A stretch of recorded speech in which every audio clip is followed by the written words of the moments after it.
What's up, everybody? Welcome to the Lambo Plays podcast, episode 82, and it's for the UFC Vegas 85 card. I'm your host, Mike, along with my co-host here, Timothy Troiano. Tim, we had a week off. We're back again. How do you feel about this UFC Vegas 85 card? This one I'm a little scared of, man, honestly. I think that this is the last card I was really we killed the last card. I was really confident about that card. There were some great matchups and just certain stylistic matchups that I was like, oh, these seem obvious and really good lines. This one I'm there's only a few fights where I'm like, I really kind of have some really, positive vibes on. But other than that, I think there's some really volatile fights where you don't have as much data on these guys and kind of early in their career in the UFC. So I'll be interested to chop it up with you and see what we can find out. How about you? All right. Yeah. I mean, not as confident as last week for sure. Guys, 2 weeks in a row this year, Lambo Parlays hit back to back. Last week I hit two of them. It was crazy. I had to give one more out in Discord, 144-1. That hit as well. Fucking unbelievable start to the year for the show. Unbelievable start for me and my co-host here. Unbelievable support from all of you, which I really, really appreciate. Again, like this show wouldn't even be here if it wasn't for you guys. So I appreciate each and every one of you for being here always, every Friday, watching this show, give me the likes, commenting. So I appreciate all of that, guys. I want you guys to know that. I appreciate you guys. With that being said, I do always want to shout out my chat because, again, this chat is number one in the game, always kills it. Dixon is in the house. What is up, my friend? Lucky shot. This year is going to be great. I feel it in my veins. And back-to-back cards for a while. Yeah, we're going to have about, 2 months of UFC. So that's going to be really, really good. No breaks. So it's going to be very tiring for me, but we're going to keep pumping. Bufu on the beat. What is up, my man? Nice seeing you here. Appreciate you. MMA Goulash, let's cast some tickets and slam those Lambos again. Christian is in the house. How you doing? Thanks for being here. Shafiq, what is up, my man? Thanks for joining. My man, Sam, what is up, my man? He's watching with his boy Vincent and Luca. This man was my partner in the gym for a very long time in Chicago. A Chicago police officer, retired. Great dude. Appreciate you for being here, Sam. Craig Crowley, what is up, my man? Thanks for joining again, per usual. J888, let's establish the fun with another Lambo Bink. I think I know who you are with that comment. Germ, what is up, my man? Thank you for joining. Smash that like Germ says. EHG, appreciate you, my man. Timothy Johnson, what is up? Sergio, how are you, my friend? Let's fucking go. Normal Joe, hell yeah. Got my tattoo from last time. Time for more. Saint Stephen, what is up? Did you tell me that you're gonna get a tattoo if we hit a Lambo parlay? Is that what it is? Wow, that's impressive if you did that. What is up, my man? There will be blood. Jackie Blaine, what's good, my man? Let's slice and dice this card. What we saying, boys? 3 for 3, and we're gonna go for it. That's for sure. Good evening, gentlemen. What is up? EQ Daz Files in the house. Joshua Frick, what is up, my man? Best MMA show around. Thank you very much, Joshua. Always supporting, and I appreciate you. Mr. Chico, what is up? Also, my friend Fubu, what is up, man? What's good, D-Gents? First time live, but always catch the show. I appreciate you, Fubu. Thank you very, very much. Silky B, Platinum Picks. Let's go. Bill Norman, always supporting. Thank you, my friend. Not in the AM, bro. Narco thoughts on Nina. What? Oh, God. Nina's the best. I like Nina. Traps, what is up? Big Steve's dad. Tim's hair reveal, please. Oh, they want to reveal, Tim.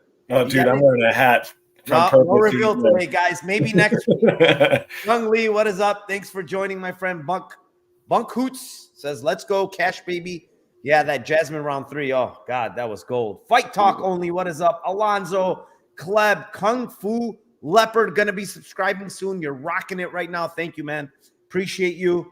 Guys, smash the likes like Glenbot said. Please do me that one little favor. Steven Jackson, are you doing DFS by the numbers anymore? I don't think I am. He hasn't contacted me, so probably not. But yeah, guys, 125 already in here. I appreciate each and every one of you. With that being said, Tim, we got 13 fights to go through, and we're going to start with the first fight of the night, and it is in the heavyweight division.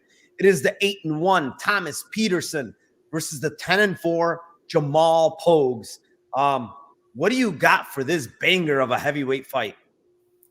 I got diabetes by watching this fight. These guys are the only thing I can guarantee is that these guys will have type 2 diabetes if they don't already have it. Yeah, both of these guys are fighters that I think could be in light heavyweight if they trained. And it's clear as day that all they do is eat Greek food and donuts and like skapastis all the time. So yeah, man, this fight is a total shit show. But I was looking at the props, and I think like there's a few things that stick out, but I'm gonna give a pretty wide one on this one and start off with kind of a wider one here.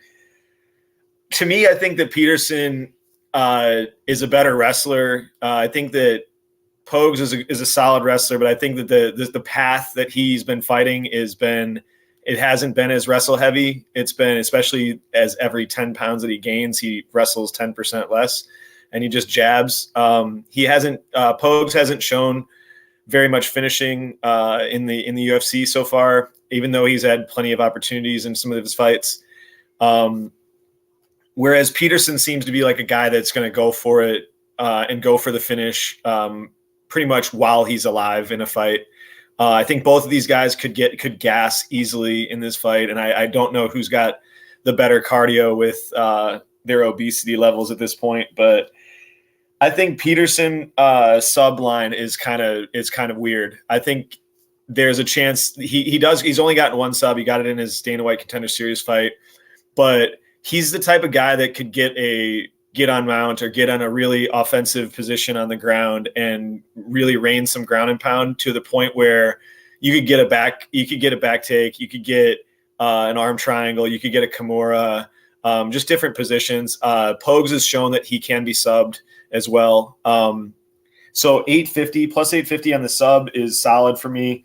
I think if he does sub him, I think it's most likely in the first 2 rounds, even though the third round is plus 4,900, the plus 1,800 and plus 2,900 on round 1 and 2 sub. I think those are solid. So I think that this fight could be like ugliness, and it could go to decision as well, and Poges could win a decision. But I think it could even be like top time where he doesn't, if he doesn't finish him in the first round or second round, he just gets on top and just kind of lays on him in the third round as well. So I lean that the fight does finish, but if the fight goes, I think Poges has a better chance to win. But I think that Peterson has a good chance to sub him if he gets a good position. Yeah, man, this is an ugly fight, man. Two guys that are for sure not, I want to say they're not taking their career seriously. I mean, when you look at Poges, right, prior to the last fight against Mick Parkin, like he was weighing in at around like 240 range, maybe hit 250. All of a sudden, he's like all the way up there at the limit for heavyweight, 265, 266.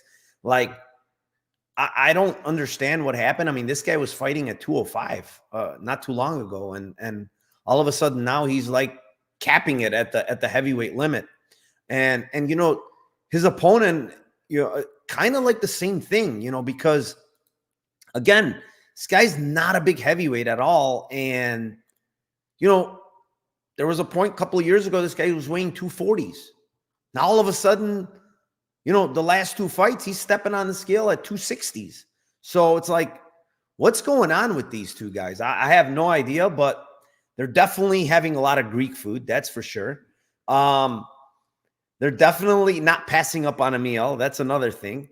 But, looking at this fight, honestly, I kind of feel like if Poges trained seriously, he can be a UFC level heavyweight. Like, he's got good striking. He's quick. He's got a good jab. He's got decent grappling. He can wrestle, So I think he could be a decent heavyweight in the UFC, like decent, right? When I look at Thomas Peterson, I just don't see it, man. Like, his striking is not very good. He's defensively not good. He has wrestling. I don't know about his jiu-jitsu, to be honest. I don't know what kind of belt this guy is. I have no idea. I mean, he has one sub, like you said, most of his wins are ground and pound.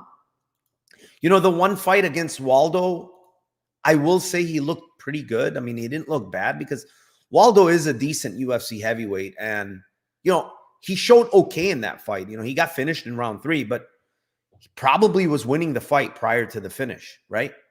But that was, you have to put in consideration, that was a 5-round fight. So, you know, doesn't mean he's going to win that fight in the later rounds.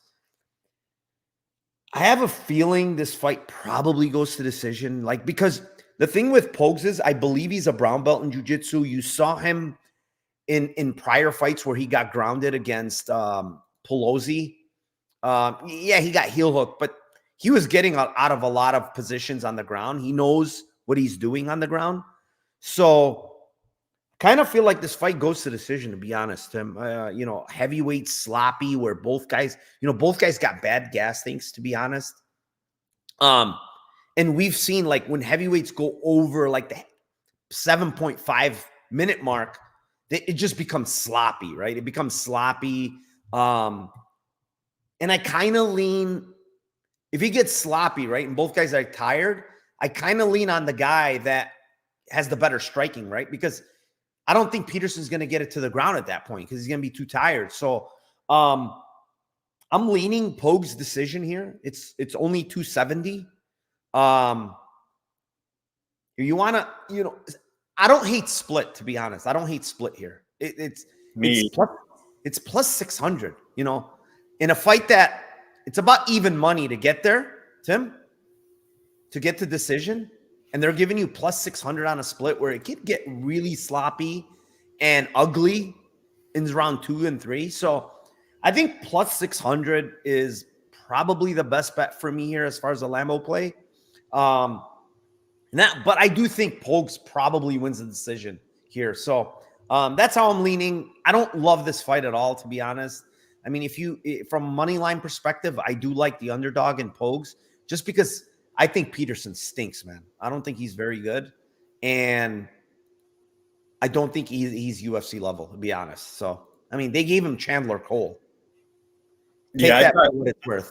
I had in my list, there's a bunch of fights, and this is when you know it's hard. It's hard to kind of predict like, I'm not going to bet these really that confidently. When you write down like the different outcomes you can get, and you get to 4 or 5 different outcomes, and you're like, yeah, this is. But split was like my second one with Pogues. Like Pogues' decision and split were my other 2 plays. So I'm glad that would be the same way that you think.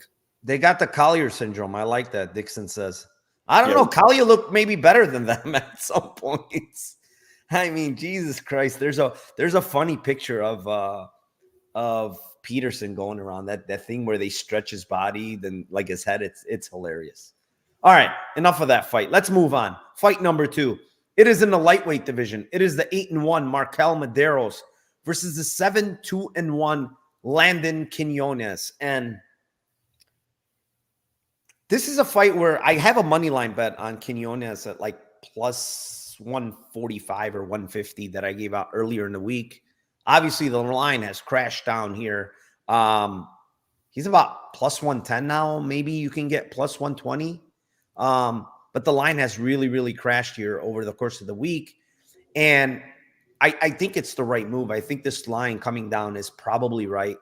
Maderos had a very, very good showing in his Contender Series fight, but he fought a guy that was a little older, that was pretty one-dimensional, and the guy just gassed out so hard early in round 1, and Maderos finished him, right? This is just not a thing that I see from Landon Quinones. He has good cardio. I think he has decent striking. We saw it in his striking against Hack Press last time out in short notice. I do think he's got very, very good leg kicks, actually. I really like his inside leg kick. He does it against orthodox opponents, and he throws that inside leg kick really, really hard. And I think he can work it here a little bit against Maderos. I think it's going to be, honestly, a pretty stand-up-ish type of fight. Maybe Maderos gets a takedown or 2, but I don't think he's going to hold down Quinones. I just think this is going to be basically a 15-minute kickboxing match. And with that being said, like in a 15-minute kickboxing match, I just think it's a very even fight, to be honest. Like maybe Medeiros is a little faster, but I like the dog in Quinones. I think he throws good volume. He's got good cardio, like I said. I think both guys have decent cardio. This is a prime example for me of a split decision, man. It really is. It's 600 on MGM. It came down on DraftKings to 550, but it's still sitting at 600 on MGM. And I don't know, man. That line feels like it's a little too big of a split decision when I'm seeing like two strikers that I don't think are going to have much success grappling. And I think they're kind of close in the striking, to be honest. I might lean a little bit on Medeiros because of the speed, but not by a lot, honestly. So plus 600 by split here is what I'm going to give. I couldn't agree more. Pretty much everything. I'm not going to echo chamber what you said, but I feel like you got these guys. I mean, Medeiros' KO line, I think, is a little bit sloppy compared to his decision line. I think those should be flipped. And Quinones, I mean, showed some pretty solid durability, getting his ass just handed to him versus Hackbreast. I think Hackbreast hits significantly harder than Medeiros, and he was putting it on him in round 3, and he just showed his grit. Also, I don't think that there is like a cardio gas kind of issue with Landon either. So I feel like both of these guys can stand and bang and handle, durability wise. I agree that it's going to go to decision. And I also agree that the end split is the best line. I was expecting like 400 to 450. So getting a solid bump on that. Yeah. The one thing that was kind of weird that when I was looking at, like, you see Medeiros as a favorite, but yet his decision line is much bigger. It's almost $1 more in some points than Quinones, which to me, I understand that the books kind of favor Medeiros to finish more because his KO is like plus 2 something. I disagree with it. I honestly think lines should be kind of flipped. Like his decision should be plus 220 and his KO should be plus 370 or 325 or whatever the decision line is. I think those are wrong. So, yeah, let's move on. Fight number 3. It is in the flyweight division. It is the 11-7-1 Julia Stoliarenko versus the 9-4 Luana Carolina. What do you have here, Tim? Dude, you just go back to the well with Stoliarenko. I mean, she's a pretty simple fighter to cap. She's gonna go ballistic in round 1 to get an armbar, and she's basically just a version of Ronda Rousey, just with shit striking, runs forward, super aggro style, and she'll do everything she can to get you to the ground, get on top, and once she's on top, she's trying to snatch an arm and break it. So I think round 1 sub is like plus 320, so barely above the Lambo. Hedge it out with sub 2 just in case she survives a round, but I think it happens in round 1. Yeah, it's crazy. I gave this line out in my Discord, and I gave it out at plus 440 or 4 something for round 1 sub. And then within like 15 minutes, 20 minutes, the line's all of a sudden 320. I'm like, what the heck happened? Everybody hit this shit? So, listen, this is honestly, it's not very hard to cap for me. Stoliarenko has 11 wins in her career, okay, in her MMA career. 10 of them are by first round submission. 10 of them are by first round. That's over 90% of her wins are first round sub. So it's like, how is this girl going to win? Most likely first round sub. She's the favorite, right? Overall, not over 90% of the time when she wins, it's first round sub. I'm going to take a shot. It's actually still 370 on Bet Rivers. It's not the best line, guys, but when you take the context of this fight and the fact that Luana Carolina is not very good on the ground, this is the best grappler she's faced by a mile, submission grappler by a mile. Stoliarenko looks good at 25, to be honest. She looks in shape, right? And to top it off, Carolina missed weight, and they made her cut an extra pound for them to take the fight. So she missed at 129. They said, nope, we're not taking the fight unless you cut down to 128. So they made her do whatever she had to do to cut another fucking pound, which is probably brutal for her. And now she's going to fight her at 128. I think if she gets a takedown in round 1 and is on top, she's going to finish it. It's going to be a submission. And listen, like I said, over 90% of the time, she's getting a sub in round 1 when she wins. So she's the favorite. Sub round 1 is 370. I'm just going to give that. I mean, it's the no-brainer type of play for me, If it prolongs, yeah, maybe Carolina looks better. But I don't know, man. Carolina's, to me, just doesn't do it. I don't think she's Stoliarenko could even win a decision, honestly. I think. What is Carolina good at? Her striking is sloppy as shit. She always fights super close to everybody. It's like very weird the way she fights. Like she's not good at anything, honestly. She isn't. She just kind of like wills her way to these weird wins, and and to top it off, she's fighting low-level girls. I mean, she's not fighting like the top of the top. We're talking about, she's beating Godonez coming up a weight class, short notice, whatever. But she's going to split with Botelho. I mean, she's getting knee-barred by Lipsky. I mean, it's pretty embarrassing. So, let's move on from this fight. It's not really something I'm too interested in outside of the sub 1. Fight number 4. It is in the featherweight division. It is the 8-1-1 Blake Bilder versus the 10-1 Jung Young Lee, the Korean Tiger. I like Lee here, man. I didn't play the money line because there's one thing that I dislike with Lee. He's way too hittable. He's way too hittable. He gets a little wild trying to knock you out, and he gets cracked in a lot of these fights, man. Every fight I watch, even Zai, who's a grappler, cracked him a couple of times with big shots. I mean, he has a pretty good chin. I'm going to give him that. But it's just not something you want to see from a guy that gets a little too wild.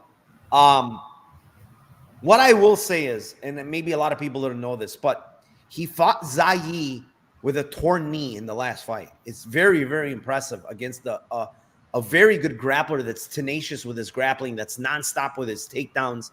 He fought him with a torn knee. He defended a bunch of takedowns. He got up when he needed to. He touched up Zai on the feet. So I'm impressed with that. He had surgery. It's been almost a year, so he should be fine. I mean, the guy is younger here. He's hungrier probably. He's the bigger guy. Blake Bilder, man, like, I don't know about this guy. Talking about a guy that, against Shane Young, yeah, he won. He didn't look good. In some of these fights in CFFC, he's losing until he's winning, right? He's getting dropped, hurt in a lot of these fights. Like, just not things that you want to see from a guy. And then, he comes into the UFC at the ripe age of like 32, right? I don't know how much of a prospect this guy is, to be honest. I think Lee's the prospect. This guy gets hurt way too often, like I said. You don't like seeing that against Lee because I do think Lee can crack. KO is sitting at plus 275 on MGM. I honestly don't know what round. It could happen in any round. I think he's susceptible to be cracked, like I said, Bilder is.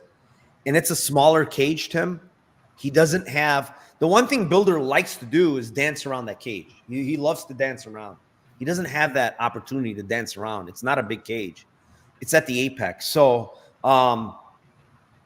again, it's not a Lambo play. It's a used Lambo, but it's plus 275 on MGM. I'm going to give out Lee KO here, man. I think he knocks him out. I do think Lee's the side, and Lee probably knocks him out here. I'm getting ripped on. Somebody asked if I ever disagree with you. I'm like, yes, plenty. We did on the first fight. I'm going to disagree here. I mean, I think that Lee is I think both these guys are hittable. I think Lee's got cardio issues, and I feel that Bilder, I don't think that either of these guys are really that good, to be honest. And I feel like they're both really hittable, and I think I could see both of them having moments in this fight. I think the earlier portion of the fight, I agree with you that in the first 7.5 minutes, I think Lee is more live then. But I feel like as the end of the fight goes, I feel like Bilder is going to be, pun on his name, building here on momentum.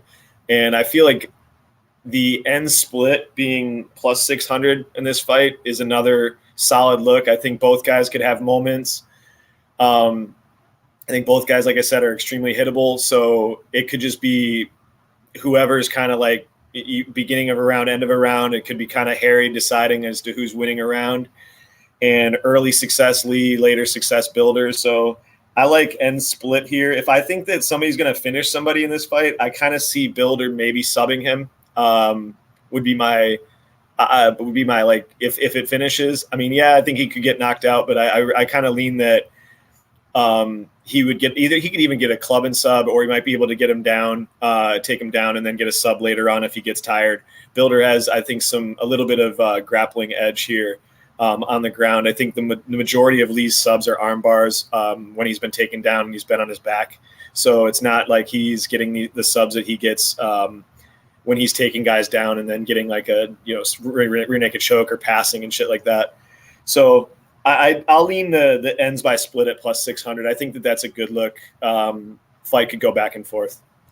Yeah, I'm kind of surprised you think a Bilder has the better cardio here, honestly. I don't want to say Lee has the better cardio, but I think he has good cardio, man. He stuffed 5 out of 20. I mean, the last fight, Zai is hard to deal with. Like, this guy has cardio for days.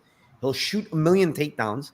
And, fighting on a bum knee and still looking good in round 3, like, I don't know, man. I think his cardio is actually really good, to be honest. Like, I doubt, I'll be shocked if Bilder outpaces him, honestly. I will be shocked. Because, like, there's no way I could envision Bilder shooting 20 takedowns. Like, I think he'll death gas. So it's like Zai shot 21 takedowns on this guy. And I understand, like, Bilder's a black belt. He's pretty good on the ground. I think Zai is very, very good on the ground as well. And I don't know. I mean, it's possible. Anything's possible. I just think like with Zai, you're just not worried about anything but the takedown. So it's like, I think with Bilder, he might have actually more success with getting a takedown because he's going to be threatened on the feet. Yeah. Fair enough. All right. Let me shout out my first dono of the day, Kiwi Brew. Thank you, my man. $20 dono from Kiwi Brew. He says, thanks for the back-to-back Lambo parlays. Excellent work. Appreciate you, my man. Thank you very, very much. Grateful, dude. What is up, my man? It was good to see Narco Cop on Fight Pass. Best of luck this weekend. Thank you, man. Yep, guys, I was on the Gambler's Perspective with Yanni the Greek and Nick Kalikas this past week, so appreciate them. Shout out to both of them for having me on that show this week. So if you guys haven't seen it, go watch it. It's on UFC Fight Pass. It's the Gambler's Perspective. Is Bilder a real American wrestler? I haven't seen it. He's not a wrestler. He's a jiu-jitsu guy. He's not a wrestler. He's a black belt in jiu-jitsu. But, yeah, he's not a wrestler. Let's see what Ice Viking says. Yeah, Narco has Yanni. Yeah, Yanni said he's going to till my place. Yeah, that was funny. He did say he's going to till my place. All right. Let's move on here. Enough of that. That was a good discussion on Lee Bilder. Fight number 5. It is in the welterweight division. It is the 11-4 Themba Gorimbo versus the 5-1 Pete Rodriguez. And this one's yours, Tim. I think this is a kind of easier one to cap, just from a Pete Rodriguez standpoint. Pete Rodriguez is shown to have 4.5 minutes of gas when he's trained for a full fight. Like, he's got the full training camp. He's still shown that he's got 4.5 minutes of gas. He throws everything into his punches. He doesn't grapple. So this is like a guy that's just a striker that basically gasses off of just striking. He can be grappled. He can be boxed. Like, he's just kind of wild. I think this is a fight where if you're on Pete, you got to just take him round 1 and hope that he knocks out Themba, which is very possible. Themba is not durable, is very hittable on the feet, doesn't have really great striking in general, and is, wrestle heavy. So I think he's gonna have an advantage in the first 4.5 minutes of this fight to get what he wants to get done. If Themba doesn't have any success grappling him, or if he's stupid and tries to stand with him at all. But I think that Themba is gonna try to grapple him, and I think that he's probably going to tire him out in the first round and then finish him in the second round, most likely. So this is a classic round 2, round 3. Round 2 is plus 460. Round 3 is plus 1,000. I think a sneaky way to go on Themba as well is he could get to a ground and pound position. He could get to it, get his back, and not take the neck, and just keep pounding and get Pete just give up and just shell up, and then you can get round 2 KO at plus 1,800. I think those are good looks. Like I said, if you're on Pete, I just don't think that there's any anything other than his round 1. It's round 1 is plus 460 versus KO 1 is plus 550. I don't think that's worth it. I think that you're getting 90 cents better. I think you just might as well just take the round 1 and hope. Yeah, I mean, this fight is, it feels like a setup for Themba, right? This guy is promoted by The Rock. Rock bought this guy a house or whatever, and this guy came from nothing, from Zimbabwe. He was living on the gym floor. He didn't even have food to eat at one point. Colby Covington was buying him food, he said. And, it's a big story, right? It's a story for the UFC.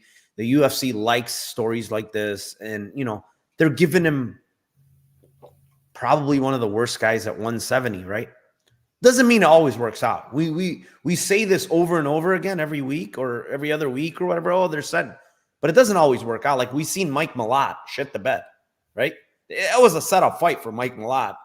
He was minus 20,000 going into round 3, and he lost, right? So it doesn't always work out. It doesn't matter what the UFC wants.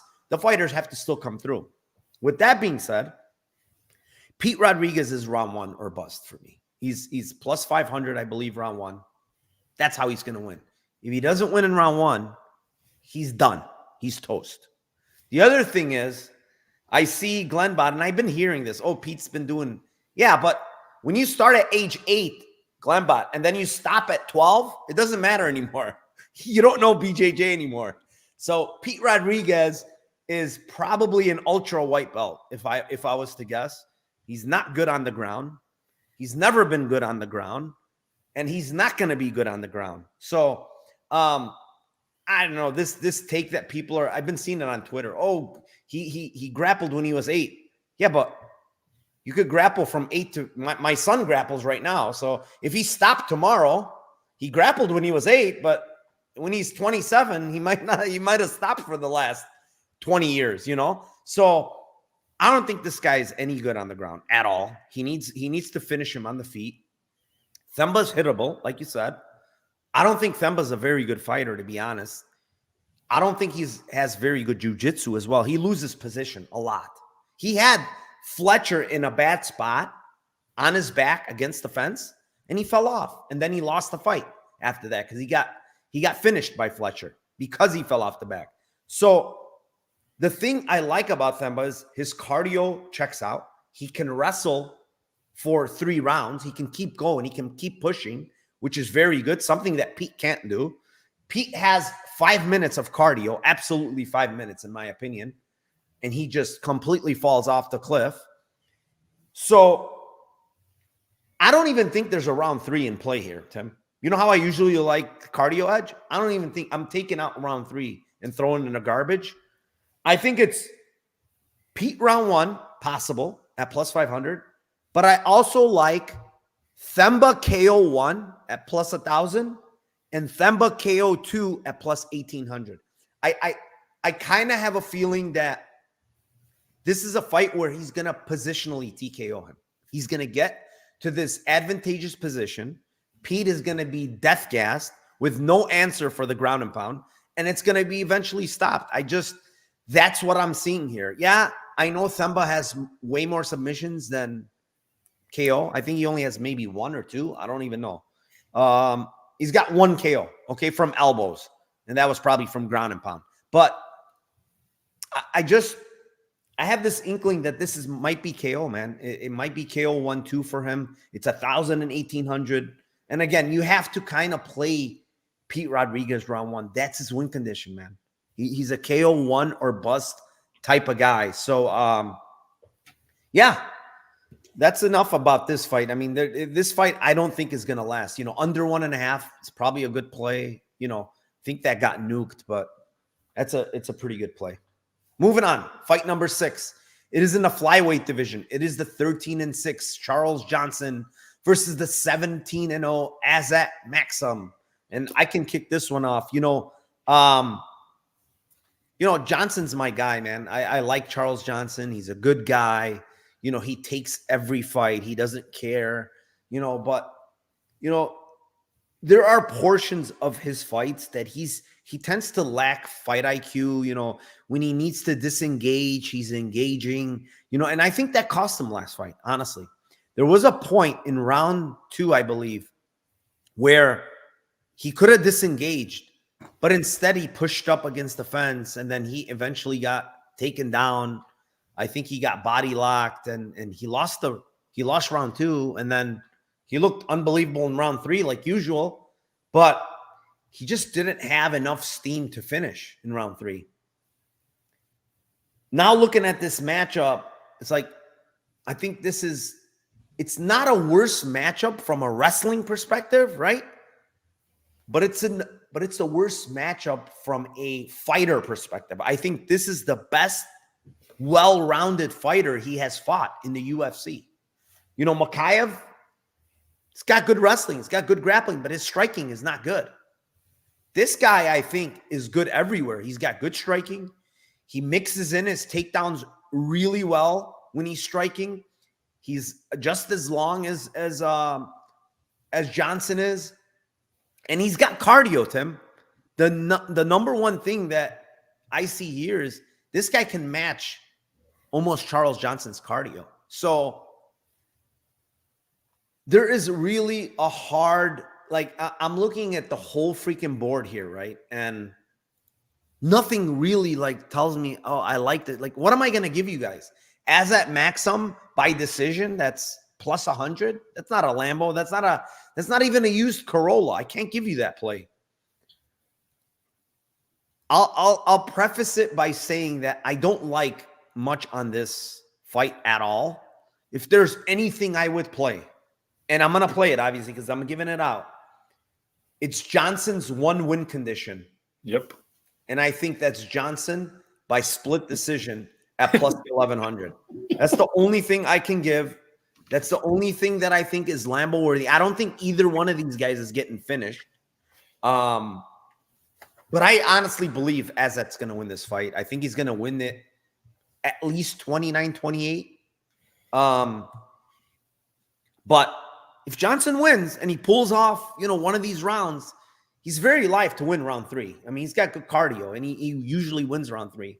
So plus 1,100, Johnson split. I think that's kind of his win condition, to be honest. What do you have here, Tim? Yeah, man, I'm not gonna delay it very much. I had N split plus 400 and CJ 1,100 by split. I think it's his win condition, like you said. This is not. It's not complicated at all. He hasn't shown to finish anybody. He point fights. He stays at distance if he can stay at distance. And I think I think Azat's going to just do everything he can to get him to the ground if he's not an idiot. But he's not like you said, he's not like a fish on the feet either. So it's not like this is just going to be, Charles is just tuning him up if they're standing the whole time. But I think it's, a lot closer on the feet. And Charles has just shown that the takedown defense and his decision making while in the clinch has been really bad. So I think it's most likely, like we said, an Azat decision. But I mean, you're getting a 4-digit prop line on a guy's win condition. You can't hate that. Yeah. I don't know, Dixon. I don't know if he gets cut, but that's going to be 4 in a row. I'm going to assume. I know for a fact that's his last fight of his contract. That's a fact, but I don't know if he gets cut. He's been taking a lot of short notice fights. Maybe the UFC said, hey, can you step in here? We'll reward you with 1 more. I don't know. Honestly, I really don't know. I know some people are saying sub, man. Like, I don't see, like, his sub defense is too good. It's way too good. Like, he knows what to do. So, and he's squirmy on the ground, man. It's hard, kind of, unless he gets a body triangle. But I don't even see this guy getting body triangles on the regionals. He doesn't really go for them. So, yeah, I mean, anything is possible, but I don't see it. I don't see this fight ending, to be honest. Yeah, let's move on here. Fight number 7. It is in the in the strawweight division. It is the 13-6 Molly Meatball McCann versus the 15-8 Diana. I want to retire Belbita. Tim, what do you got here? Belbita is so pretty, but she is not pretty to watch when fighting. She's very pretty on Instagram and on Twitter and things like that. Very good looking, nice face. And then she fights, and you see her at the end of the fight, and you're like, ooh, that face is a little beat up. Very hittable, poor takedown defense. And I mean, my prop is on this one. It's I think you and I see eye to eye on this one. I think it's quite obvious that the previous fight with McCann and Belbita, dude, McCann had so many opportunities to sub this chick. Like, she was all over it. She was trying to take her down. As soon as she got hit a couple times, I think that on the feet, it's like 60-40, maybe 65-35 for Molly. And I felt like as soon as she got hit in the first fight, she was like, yeah, fuck this. I could just take this chick down and just rape her on the ground. And that's basically what she tried to do. I just think sub is a wide line. It's plus 850 on Bet Rivers. I already made a bet on that. Sub 2 is plus 2,500. Sub 3 is 3,100. I don't know that it necessarily – I don't know the round that it happens, but you got to like the late round just because of the lines are even juicier. But, yeah, this just seems like just watch the tape. Like watch the fight and, like, I mean, she had so many opportunities. Even when Belbita was trying to get up, she's trying to front choke her, then transitioning to her back. Like, it was just over and over and over that she's hunting subs. I think she's trying to work at that part of her game too in training. You can elaborate a little bit more on that. I think you know more on what she's been doing. But, yeah, I just think watching the last fight, I'm like, dude, she had fucking 5 to 10 opportunities to sub her. So plus 850 seems wide.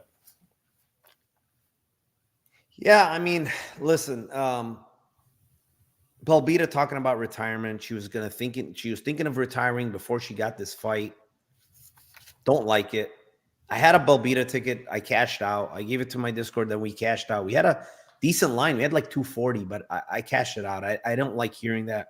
I like hearing I like seeing what I hear from Molly McCann, to be honest. Like, she's taken training really serious. She looked really good on the scales at 115. The thing that you talked about elaborating is, she's grappled in Polaris. She got a win there. Right after that, she grappled in ADCC British Open. She won there. She got rewarded her brown belt. She's also talking about how at 125, she didn't implement grappling because a lot of these girls were bigger and stronger than her. And, that kind of caught my ear. Like, yeah, that makes sense. Like, she's pretty small for 125, right? She should be able to make 115. She's not a big girl at all. And, here she is at 115 now. And, she has 0 submissions in her career, but she also has, she also went for a couple of submissions in Belbita's first fight, right? And she went for submission against, what's that chick's name? Zombie Girl. She went for a couple of submissions, and Zombie Girl just got out of them. She's tough. I know what you're saying. I know the girl that, she, and there's information on that girl that she's a white belt. She's not a white belt. She was a white belt in 2017. If you look at Smooth Comp, her last competition on Smooth Comp was 2017, that other girl, as a white belt. Do you think 7 years later that girl's still a white belt after she's competing? It's impossible. She's not a white belt. It's just she hasn't competed in tournaments that Smooth Comp, follows or whatever. They don't put those tournaments in there. So, this girl's not a white belt. You have the one girl, she doesn't, I don't know how good or how bad she is.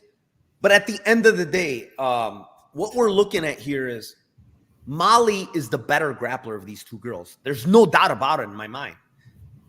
This girl has been subbed I believe 4 times out of her 8 losses. Am I right? Or is it more? Yeah, 4 times. She doesn't get KO'd. She's extremely tough, extremely durable, right? So if Molly gets to his advantageous position and decides to say, you know what? I want to knock her out, ground and pound.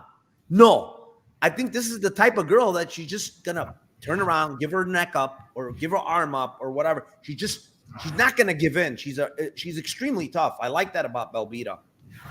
On the feet, you know, both girls are hittable. What am I going to say? They're both really hittable. It's not like one stands out from the other. You know, both of them throw volume. Both of them look like they have good cardio. You know, I don't really see a huge cardio edge. The edge that I see is the grappling, man. It's a huge edge for Molly McCann if she decides to take this fight to the ground. Will she? Nobody freaking knows. I don't know. She did in their first fight in the second round, and she almost finished her, right? Will she do it again? I don't know for sure. But I gave out Molly McCann to my Discord when it was plus 950 by sub. This line has completely crashed, dude. It's completely toast. It's still the only place carrying a good line right now is 850 on Bet Rivers. That's the best line. I think that's a very good line still. I do think Molly McCann is going to grapple here. She talked about it, dude. Like, she talked about why she didn't grapple at 25. Girls were bigger. Girls were stronger. Look at the girls she's losing to, too. They're all grappling her. Every single one of them is grappling her and finishing her in the grappling. They're all much better than her in the grappling. Belbita's not that. Gust of wind takes this girl down. Like, she doesn't have the best takedown defense. So, sub is 850, man. It's still a good play, in my opinion. I have half a unit on 950. I really believe she's going to sub her in this fight. And I think it probably comes early, Tim. I think it comes 1-2, most likely. Like, I don't think it goes later, because if she does decide to grapple, and the other important aspect, it's in the apex, so it's a smaller cage, so it's easier to get to Belbita, easier to get her down. So that's another thing. Yeah, I mean, I really like the submission prop. I know everybody's on it now, and the whole world is on it, and people say it's mushed, it's this, is that. It's still a fight. Come on. There's no mushing here. If it happens, it happens. And if she goes for it, I think she gets it. Everybody was on 2-3 on Jillian and 2-3 on there you go. Jasmine last card. Molly promised to bring back her winning gloves after this fight to her friend that's hospitalized. Molly has plenty of motivation here.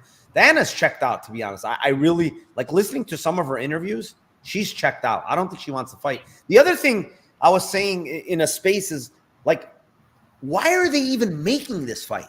She's 30-26, this girl, their first time. No joke. Why are they making this fight? You get her back in the win column. Get Molly back in the win column. I know what it is. They want Molly McCann to get a win. That's the only thing I can think of. Is it going to work out? Again, we don't know, but they're setting her up for a win, man.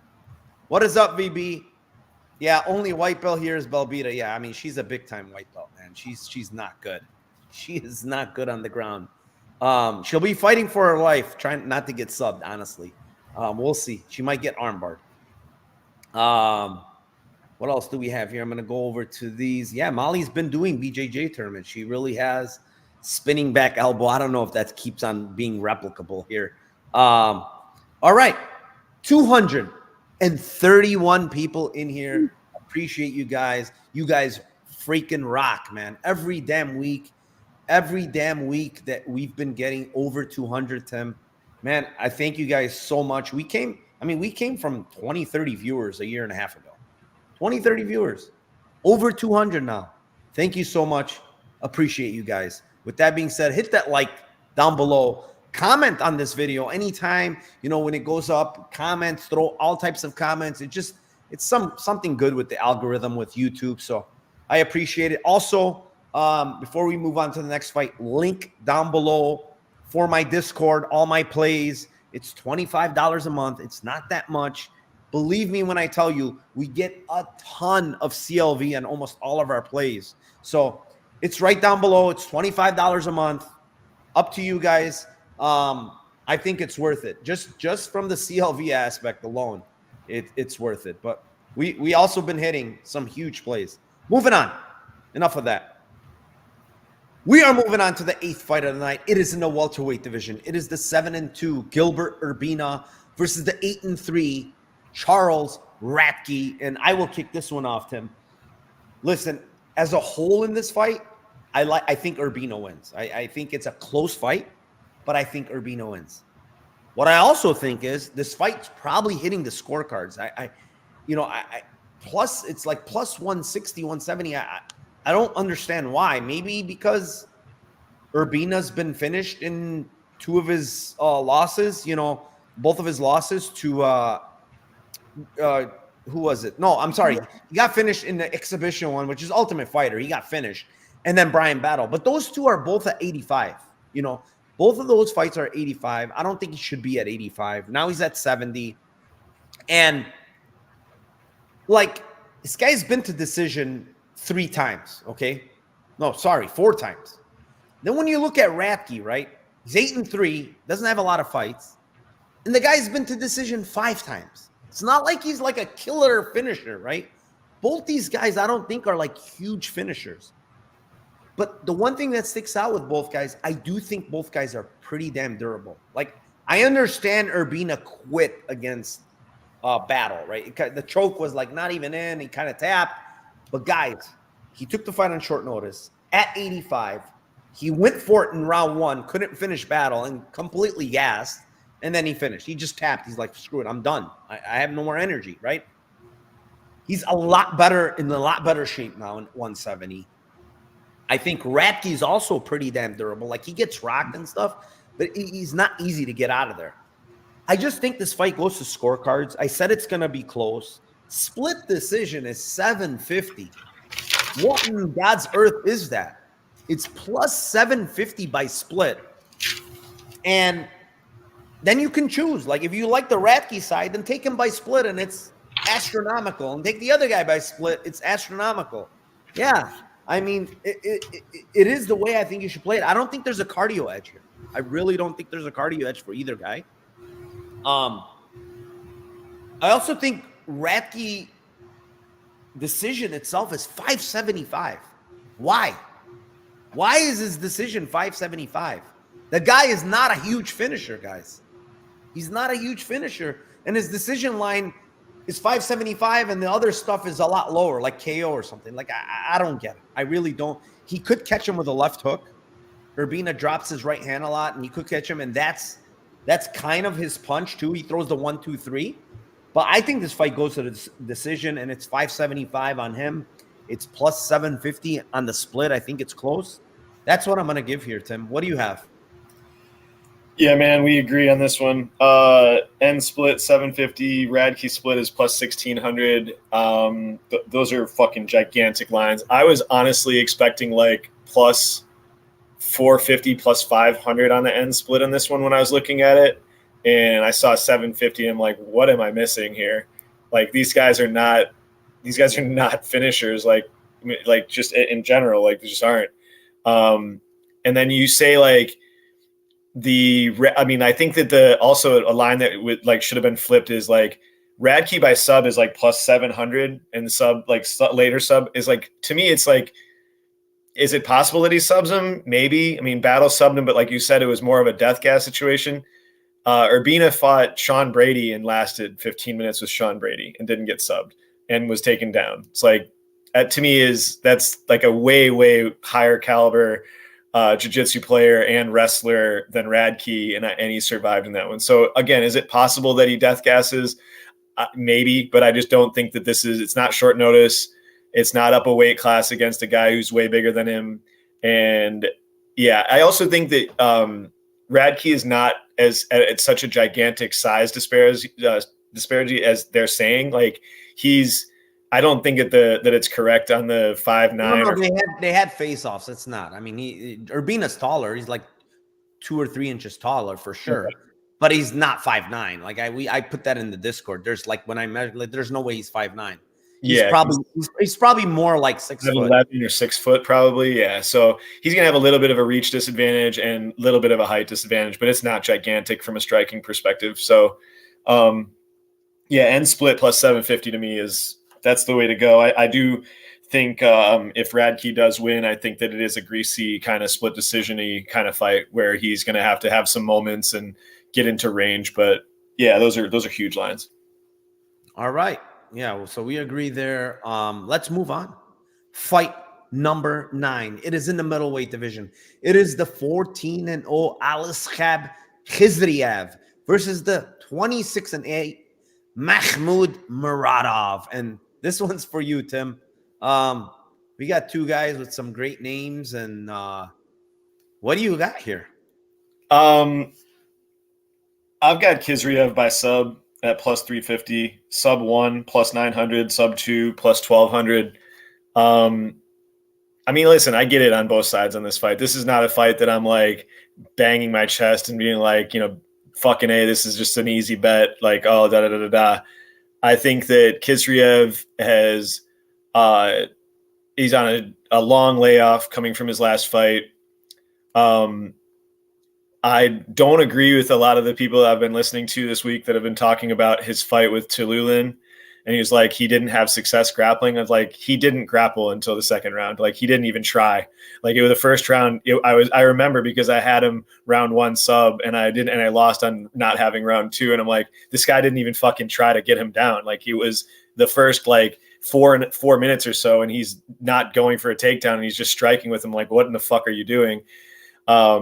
And then as soon as he started grappling, I think he went 2 for 3 on takedowns and got 2 minutes of control and subbed him in under 2 minutes. So to me, that's like, I think Tululin's one of the biggest fish on the mat. So I'm not saying like, oh, that's a great performance, but I don't agree. Like, people were talking about Khizriev, like, oh, he didn't have success grappling. It's like, he didn't grapple. So like, as soon as he did, he had success grappling. So I also think that Muradov is the kind of fighter that, yes, his takedown defense and his grappling has improved. I think he had a very good showing against Kaio, grappling and taking him down a little bit. But to me, like, Kaio not subbing him is more based on the fact of Kaio trying to just hold position. And I think that he does that a lot in fights. You kind of never know if Kaio's going to go for the sub against guys or if he's just going to hold position and then just win the fight and win a decision. Whereas I feel like Khizriev is going to be more aggressive when he does get on top. And the tendency for Muradov to give up his back is just, for me, it's just something that I can't oversee and overlook in this fight. He does it almost every time he gets up. Unless he can sweep you like he did in the Kaio fight, if he tries to just do a traditional get up, he gives up his back all the time. And I think Khizriev's going to jump on his back and take his neck. So, yeah, I mean, very possible. I mean, he can get taken down. Muradov has been taken down. Honestly, I think his takedown defense is actually pretty good. I'll be honest with you. A lot of his takedown defense numbers are skewed from that Mearshart fight. And the only reason it's skewed like that is because he fucking death gassed in that fight. Like, literally death gassed, trying to finish. I don't know if you remember, he tried to finish. What happened? Oh, he tried to finish Mearshart. He couldn't finish him, and he just absolutely death gassed in that fight. But then when you look at other fights, like, his takedown defense is on point, dude. Like, I understand Sanchez didn't shoot a lot of takedowns, but Sanchez is a high-level wrestler, man. And, he stuffed him both times he went for takedowns. Then you look at Kaio. Like, Kaio gets almost everybody down. He didn't shoot a lot of takedowns. He only got one. But, dude, he reversed Kaio, who, to me, is like, Kaio is way better of a, like, submission grappler than Khizriev is. I can almost guarantee you he is. He's a higher-level submission grappler, and he reversed position on him. He got position on him at times. And my main thing here in this fight is there's a lot of question marks with Khizriev, right? Okay, he came into great shape. Who cares? Like, I don't really care about that. He's in great shape. Fine. Does that mean his cardio is going to hold up for 3 rounds? Do we know this? I don't know it. Nobody knows that. The other thing that I think is extremely important here, Tim, I don't think anybody's even talking about it. What happens if fucking Muradov takes him down? What happens?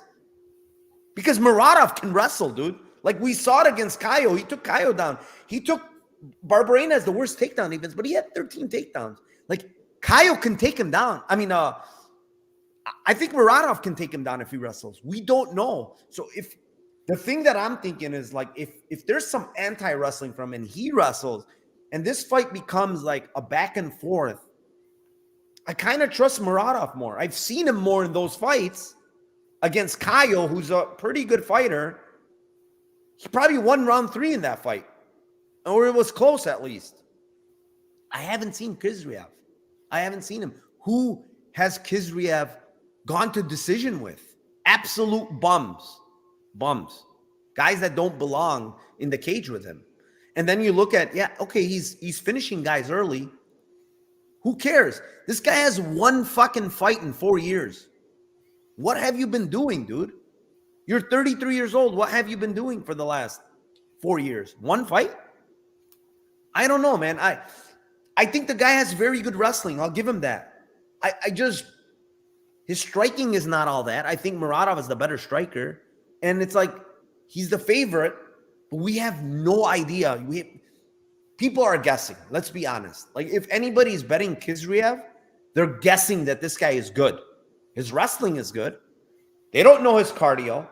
They don't know what happens if he gets taken down, because no one's wrestled him. Nobody's wrestled him. But we know Muradov has wrestled grapplers. So it's like, I don't know, man. This fight, it's an interesting fight. It's enough of the breakdown of the whole fight, but I'm going to test Khizriev's cardio. I know Muradov has cardio. I've seen him go 3 hard rounds. I know he has a ton of late round finishes. Go look at Muradov's finishes. A lot of them in round 3. He has a lot of finishes in round 3. The other guy I see is finishing everybody in round 1. Round one. And he hasn't fought in 4 years. Prove me wrong. Maybe I'm wrong. I could be. And Khizriev could be the real deal. But round 2 and 3 is 1,000 and 1,600 on Muradov. I'm going to test this guy's cardio. If maybe Khizriev finishes him early and we don't even get to see it, fine. Then he's probably really good. But the other thing I'm going to give Tim, the whisper bet of the week, Muradov submission round 2, 4,700. Muradov submission round 3, 6,000. You know why, Tim? Because when a wrestler is gassed, and if I'm banking on this guy being tired in round 2 and round 3, I think he's going to shoot a sloppy takedown. I think he's going to shoot, into a guillotine. And that's why, not because Muradov is some great submission artist. I think he only has like 4 or 5 subs. But because when a guy is really tired, you know what he relies on, Tim? Shooting. And it becomes a sloppy shot right into a choke, right into a darce, right into whatever you want to call it. But I'm going to take a chance here. It's astronomical numbers for a guy with proven cardio versus a guy with unproven cardio. So, yeah, I agree with you, man. It's like I said, this fight is like, I am on the Khizriev side, but I feel like the round 2 and round 3 in general lines for Muradov are like literally like $4 or $5 off what I expected going into this fight. Like I mean, like right there. Look at that. That's a perfect line. Like, take away even the 16 takedowns. Like, it's a mystery. I don't know how good or bad Khizriev is. Honestly, I don't. He could be fucking really good, and I could look like an idiot. I don't think I'm a real idiot because I'm saying it's an unknown. Yeah. Round 3 sub, 7,000. Go for it, dude. Go for it. Sprinkle it. What do you got to lose on a plus 7,000? Yep. With a guy that has proven cardio. Like, I know Muradov can go 3. All right. Let's move on here, Tim. Fight number 10. It is in the flyweight division. It is the 12-5 Viviane Araujo versus the 16-5-1 Natalia Silva. And I had a bet on Araujo really early when the lines came out. It was like 3-something. I cashed out of it.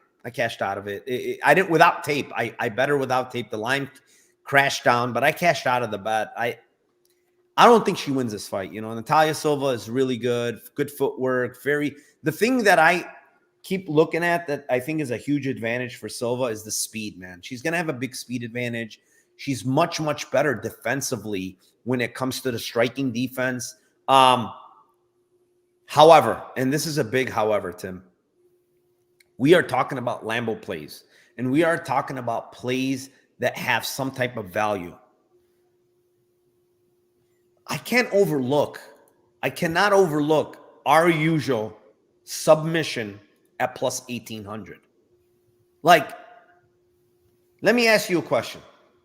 Our usual has 4 submission wins in her career, right? This is a stat that it's very, very important. She's faced some really, really good grapplers in Amanda Ribas, Jennifer Maia, Alexa Grasso. These girls are extremely good grapplers, right? This is a stat that's pretty crazy. She has, Tim, a total of 7 attempted submissions in her last 6 fights. She goes for submissions, Tim. And another thing is, every one of her fights hits the damn ground, whether it's her opponent or her. Most of the time it's her. She gets takedowns, hits the ground. What is the one thing that we've seen from Natalia Silva that's not really good? What is it? It's the Bleda fight. Yeah, it's the Bleda fight. She was in 2 submissions. She was in a deep fucking triangle. If it wasn't for the bell, she probably goes to sleep, right? That's the one thing we know, that a chink in her armor is her submission defense is not really good. She almost got subbed. Viviane Araujo is a good black belt, and she's plus 1,800 by submission. What the fuck is going on here? Like, she almost subbed fucking Amanda Ribas. Why is she plus 1,800 by submission? Like, makes zero sense to me. Like, none. Like, I think Silva's a purple belt. Her submission line is plus 750. Meanwhile, this girl's 1,800. Why? I don't get it at all, honestly. So that's the play I'm going to give. Our usual by sub, I think, has a ton of value. 1,800. She goes for submissions. Her fights hit the ground. She can probably take Natalia Silva down. She's extremely strong early. Like, she could probably take her down. And she passes a bunch of these girls. Like, she had Maya's back. Maya's a high-level black belt. She had Maya's back and almost choked her out. Why can't she do it with Silva? Silva's not a better grappler than Maya. So 1,800, astronomical number, stupid number in my opinion. I think Silva wins. Don't get me wrong. I think she's a better fighter. She's much younger. Our usual getting up there in age. She looked good on the scales. But 1,800 is just wrong, man. It really is. What do you have here, Tim? I mean, that's a great call, man. I agree with you that I don't think that, I think that Silva wins the fight, but that's just a great look at that line. I mean, that's just it's one of those lines where when it happens, everybody's like, dude, what a great call. As I said, what an insane line. I never would have thought of that. And it's like, dude, that's just I think it's her path. I mean, like it's if she wins, she has to get her down and she has to sub her. I don't think that, and it's got to probably be early. Like, it's got to be early in the fight. I don't think it's going to be something like Vivi's like 37 years old. Like, she's old and she needs to get this done in the first 7.5 minutes. And I feel like she's not an idiot either. I don't think like you're saying, like, she's going to the ground with a lot of these fighters. She's not afraid to get into grappling exchanges. Like you said, it's also, it's the weakness and kryptonite of Silva. I mean, I think when Silva came in off of regionals and she fought Jasmine, I think that was pretty much why people were on Jasmine so heavy. It was like, dude, she's going to wrestle fuck this chick and it's going to be easy. And she just showed so much better takedown defense and was able to stay at range and just piece up Jasmine in that fight. But then, like you said, in the Belbita fight, it's like, okay, well, if she stayed up and out of trouble against Jasmine, she's going to do the same thing. But Belbita sucks, and she did have a chance. So again, 18-1 that's just a fucking great line. I am going to take the other side. I do think that Silva KOs her. I think she KOs her probably late. I just feel like not only is the like she could KO her in a bunch of different ways. She could KO her with just a one shot because she does have enough power in her hands to knock her out in a one shot situation. And I do also feel like she could just pace her and cook her over time and just get the situation where, kind of like you're saying, like if the takedowns are not coming and she's attempting them, she's just going to gas out even harder. And I feel like she could cook her at the end of this. So KO is plus 500, KO 2-3 is plus 1,000. I think those are good looks. Honestly, I like that look as well. I'm probably going to sprinkle something on that KO because I do think she has better cardio.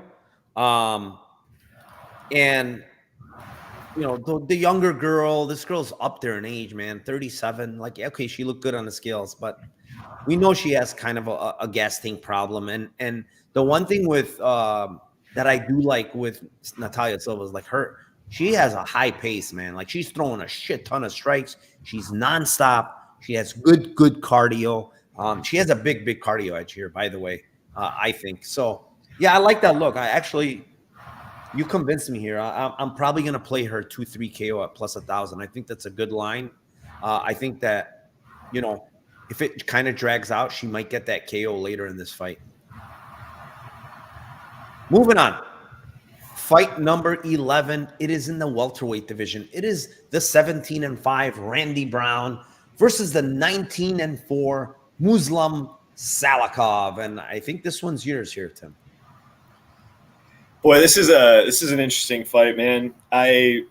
Jamaica is my favorite country outside of the USA, and for obvious reasons. But I don't know, man.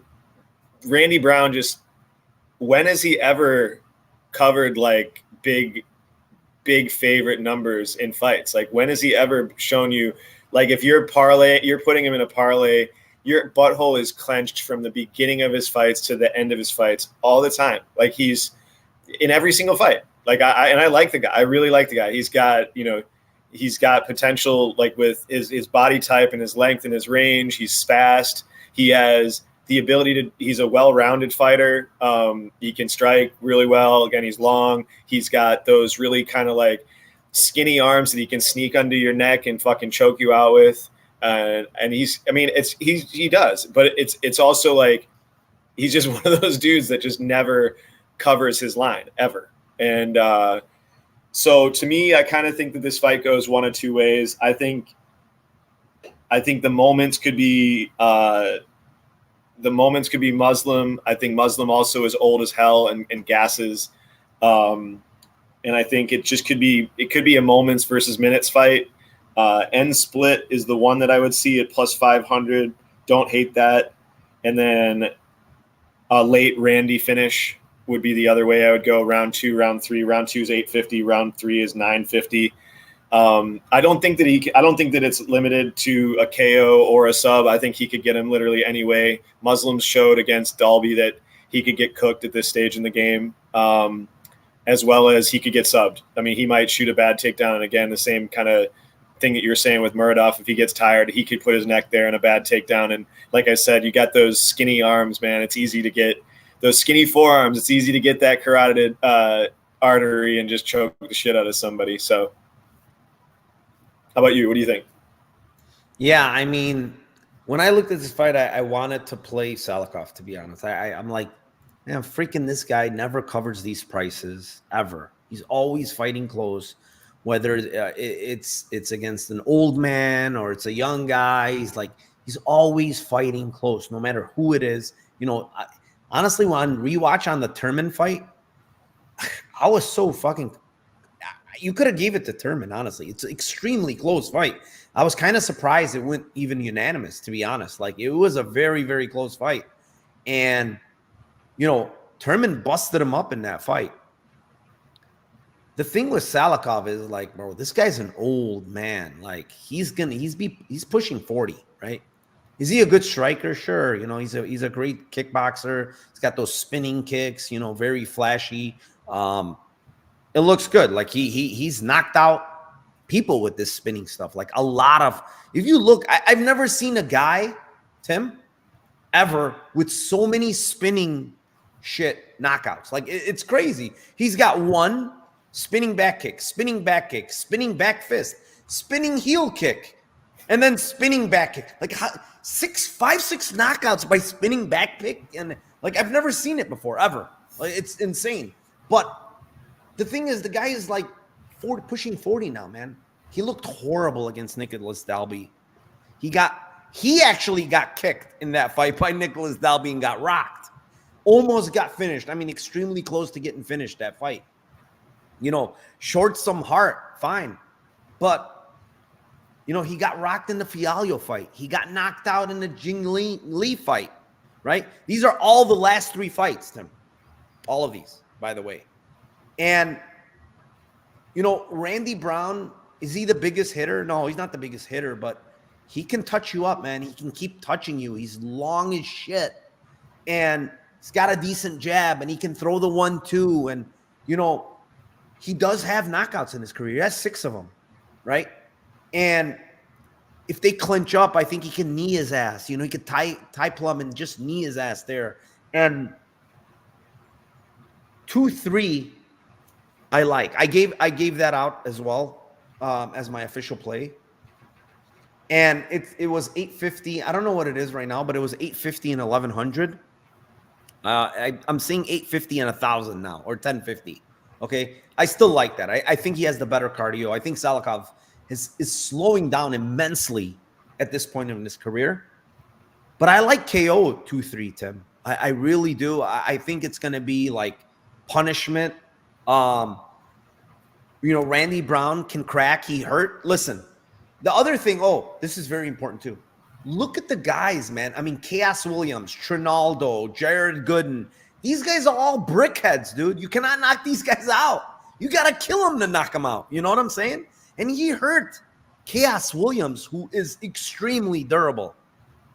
I don't see why he can't knock this dude out. Like, this dude is pushing 40.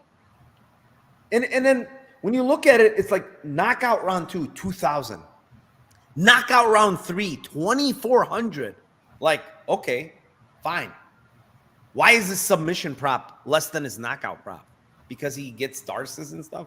Like, fine, but it shouldn't be that much bigger. So I like Brown here. I mean, his knockout is 600. KO 2-3 is 2,000 and 2,400. That's what I like here, man. I think Brown is going to finish this guy, to be honest. I honestly think Salikhov is on his last legs. You know, Brown is a bit chinny, but he's also faced much bigger hitters, to be honest. Like, Salikhov's power mostly comes from his kicks. It doesn't come from his hands. So, is he going to land a spinning kick on a 6'3" guy? Maybe. But he's got to get his foot up there. This guy's a lot longer than a lot of these guys. So, let's move on. It is the co-main event of the night, and it is in the lightweight division. It is the 17-5-1 Renato Moicano versus the 27-12 Drew Dober. And this one's mine here. I was going back and forth. I really don't know what to take here. This fight is, I think there's violence one way or another. I don't know where the violence is going to come from. I'm going to shoot for just one prop here. Moicano submission 2. It's 850. He's the much, much better grappler. I know a kid coming round 1. I know Dober can knock him out as well. But the gap in the striking is nowhere near the gap in the grappling, right? It's not close. Moicano, if he gets your back, good night. He's going to sub him. I'm telling you right now. If he gets Dober's back, it's good night. So, Moicano sub 2, 850. That's all I'm going to give for this one, man. I don't love anything here. The one play I like is maybe that because it has a little bit more juice to it. But I'm not in love with anything. What do you have here, Tim? I'm going back to the well, and both these guys have been really good to me betting-wise, but one has been significantly better than the other, and that is the dial 1-800-GRA-NITE for the granite chin that just got broken of Drew Dober. Yeah, man, I think you're right. I think that Moicano can stand with him at range a little bit and jab him a little bit, but I just feel like Dober has that kind of just one shot power that just changes fights, and I think that Moicano has shown that he can be clipped and be finished in fights. The fight against RDA should have been stopped like 15 times, and as well as RDA does not pack 40% of the power that Drew Dober does. So the fact that he got hit as many times as he did by RDA, it to me was like that's a big red flag. So KO is only plus 230, but KO 1 plus 500, KO 2 plus 950. I think it happens in the first 2 rounds. I think somebody probably dies in the first 2 rounds here. The grappling edge, like you're saying, like I think it is bigger. Dober has stayed safe against really good grapplers as well. He has been subbed, but I mean, like he stayed on the ground with Islam like for a while. Like he was able to defend. And like it took him a few rounds to get him. But like you're saying, it's more of a positional thing. Like I think it's weird. It's like if Moicano gets on top and he doesn't get into a position where Drew has his guard, I think he could just ride out the round and, do shit like that. And you might be able to win a decision if he takes him down, but doesn't get his back and doesn't pass. But like you're saying, though, if he passes into good positions, I feel like he will sub him. So, yeah, I'm going to go with Dober KO and KO 1-2. Yeah. I mean, I agree with a lot of what you said. Like it's understandable that, he defended. I mean, he defended well versus Islam, and it took him until round 3. But I mean, also like Alban Mercier took his back and subbed him too. Like, I mean, and the thing with Islam is like he's good on the ground, but I don't think he's as lethal as fucking Moicano is when it comes to subs. Like Moicano's long, and he's just a better BJJ guy, right? Moicano's like high level black belt. Like he gets your back, you're fucking in trouble. You know what I'm saying? I just don't know his wrestling is as good. Yeah, his wrestling is not great. I agree with you. But we're talking in the context that if this fight actually hits the ground, right? If it doesn't hit the ground, he's probably in big trouble, to be honest. Like he's probably going to get knocked out, because the thing with him that I think is important to say is he's too willing to bite down on his mouthpiece. Moicano is. And this is not a fight that he should be biting down on his mouthpiece. The other thing that's pretty crazy, Tim, and I need to point it out because I was looking at it. In 23 MMA fights, this guy's never had a knockout, Tim. You believe that? Moicano? Like, he throws hard, man. Like, it looks like he throws very hard. And even, like, thinking from a positional knockout, like, he's never got a knockout in his career. It's crazy. I don't know. People are saying Moicano's a part-time fighter, full-time YouTuber, Anthony Smith part 2. I don't know about that. I mean, guy made weight. He looked good. We'll see. Maybe. All right, guys. 241 of you still riding with us. I appreciate you guys. Hit the like down below, please. Subscribe to this channel if you haven't. And once you're subscribed, hit that bell down below, the notification button, to let you guys know that when we go live here on my channel, Narco Cop MMA. Tim, time for the main event, right? Are you ready? I am. All right. Guys, last fight of the night. It is the main event in the middleweight division. It is the 12-2 Roman Dolidze versus the 12-4 Nasruddin Imavov. Tim, kick this one off for us. I'll start off by saying I have not capped these guys really that well. Like, the only fight where I really cashed big on any of these guys was Strickland versus Imavov. And Roman has cost me a fair share of money.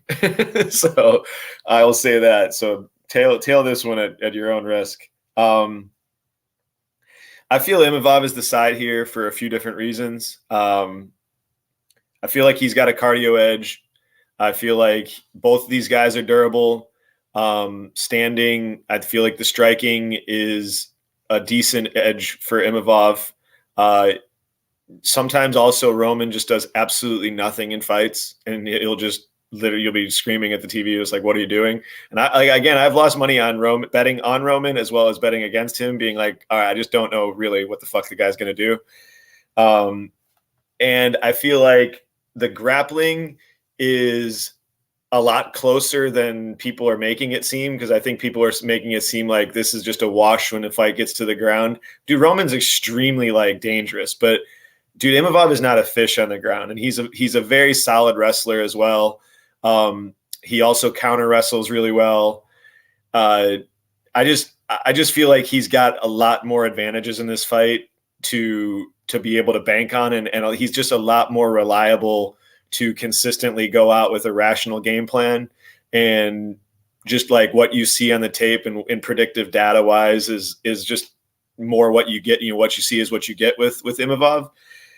So for me, I feel like he's the side. I also feel these guys are both really, really durable. The only way I can see like a finish in this fight, the two ways I would see a finish is if like Imavov KOs him later on in the fight, or if there's like an early takedown or round 1, round 2 kind of sub situation for Roman. But I just think it's going to be hard for him to get him down in the ground early. So yeah, I think Imavov, it's a used Lambo. It's a Imavov by points is plus 270. His round 4 prop is plus 1600. His round 5 is 2100. I think those are solid. I think that's kind of the way that I see the fight kind of going to decision, and it probably being like a 4 rounds to 1 for Imavov. How about you? Yeah, I like the Imavov side. I bet him on the money line earlier. I gave out the decision as well. I like the decision prop on him. Listen, Dolidze is tough, man. He's a very, very tough guy. Hard to get out of there. Hard-headed dude. The one thing that you need to look at here, I think it's very important, honestly. Dolidze is usually like the bigger guy. Like, he's a pretty big dude. He's not the bigger guy in this fight, right? Imavov is bigger than him. He's longer than him. He's younger than him. He's 8 years younger here. And if you look at these two guys, the guy that's going to be improving is Imavov. Like, this guy's going to be improving from fight to fight. He looked good against Curtis. He looked, honestly, good against Strickland. Strickland's a hard guy to deal with in the Apex, coming forward, constantly throwing a ton of volume. He won round 5 in that fight, believe it or not. So I don't think his cardio is a problem here at all. And it's not like Dolidze has like some great cardio. His cardio is not that good either. When you look at the fight as the whole, like, the much better mixed martial artist here is Imavov. It's not close. Like, he's a really good striker. He can grapple. What is Dolidze? Like, to me, it's like watching a lot of these fights. It's like he's kind of a meme guy, right? He needs some kind of meme to win fights, and he's not a consistent fighter. His striking is not very good. He's got the over right hand. That's all he throws over and over again. It's telegraphed. He did well against Vettori because Vettori is a stationary object, for Christ's sake. The guy just stands there and eats punches, right? That's not what you're going to have with Imavov. Imavov has very good footwork. He's long. He's got a great jab. He's a very, very good striker. He can grapple, and that's the problem. Like, if I was to like Dolidze, I would need to see more wrestling from this guy. This guy doesn't have good wrestling. He doesn't have good wrestling. So what am I going to bank on? For this guy to outstrike or land a meme on Imavov? Is it possible? Of course it is. This is the middleweight division. These guys are big, and anybody can knock anybody out. But at the end of the day, I think Imavov is the rightful favorite here. I do think he's the better fighter. He's the more complete fighter. I do also think that Dolidze is extremely tough. So Imavov by decision, plus 300. It's right there, Tim. It's on the brink. I like it. I think Imavov wins here. I don't even think it's probably going to be close.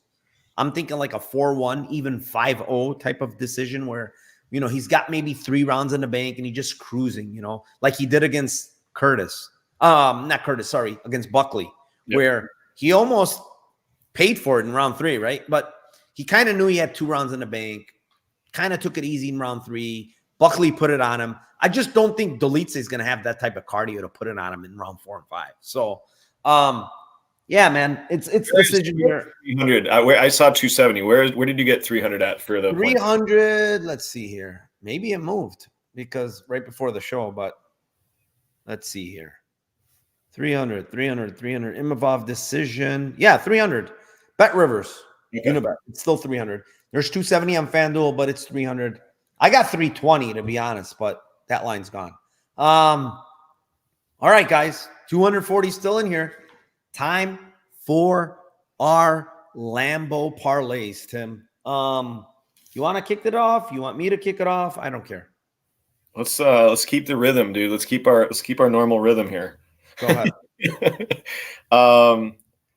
So I got two. They're both the same ones. One's a little greasier and one's a little safer. I got McCann by sub and Silva by KO, and that is 54-1. And then I got McCann sub 2-3 and Silva KO 2-3, and that is 164-1. Wait, say this again. McCann sub Silva KO is 54-1. McCann sub Silva KO, okay.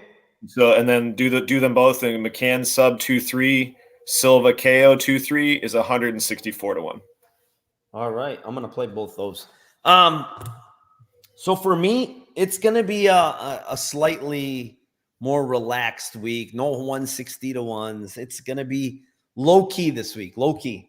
So the first one's gonna be Lee KO. Stoliarenko submission. I'm not going crazy this week, Tim. You see, I'm kind of reserved. And the Themba round 1. That one, it's only 23-1, Tim. So not great. But then the second one is the same two legs. It's Lee KO, Stoliarenko submission. But then I'm going to add Themba round 2 at 45-1. So those are the only two I'm going to give here. I don't really have some like big golden one, but listen, if we're going to hit 23-1 or a 45-1, I'll take it any day of the week. Yeah, that's the only thing I have here for my Lambo parlay. You're giving the bangers out this week, Tim. Hopefully we hit yours because yours will pay out a lot more. Thank you very much, guys. 242 still in here with us. Appreciate you guys again. Follow us both on Twitter at NarcoCop, at Timothy Troiano on Twitter. Again, my link for my Discord, all my plays, it's down below. $25 a month.